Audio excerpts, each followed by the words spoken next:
ہم کریں گے ہر مظلوم کی حمایت۔ السلام علیکم ناظرین، میں ہوں حرین فاطمہ اور آپ دیکھ رہے ہیں حمایتی نیوز HD چینل۔ نظر ڈالتے ہیں آج کی اہم خبر پر۔ Karachi report Ahmadin Himayati Malir government boys primary school Juma Himayati board کے سالانہ امتحانات میں پوزیشن حاصل کرنے والے طلباء و طالبات میں ایوارڈ تقسیم کرنے کی پروقار تقریب کا انعقاد ہوا، جس میں سماجی شخصیات، والدین اور اساتذہ اور طلباء کی شرکت۔ سالانہ امتحانات میں پہلی، دوسری اور تیسری پوزیشن حاصل کرنے والے طلباء میں انعامات تقسیم کیے گئے۔ امتحانات کے نتائج کی تقریب کی صدارت ہیڈ ماسٹر سید غلام عباس شاہ نے کی۔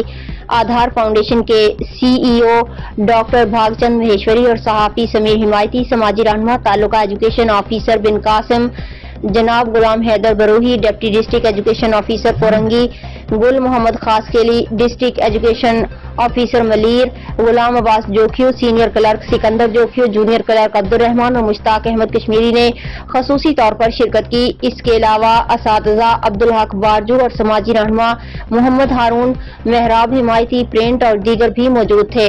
تقریب کا آغاز قرآن پاک کے نام سے کیا گیا، جس کے لیے بہترین مہمانوں کو انعامات دیے گئے اور سالانہ بہترین طالب علم پیش کرنے والے طلباء کو انعامات دیے گئے۔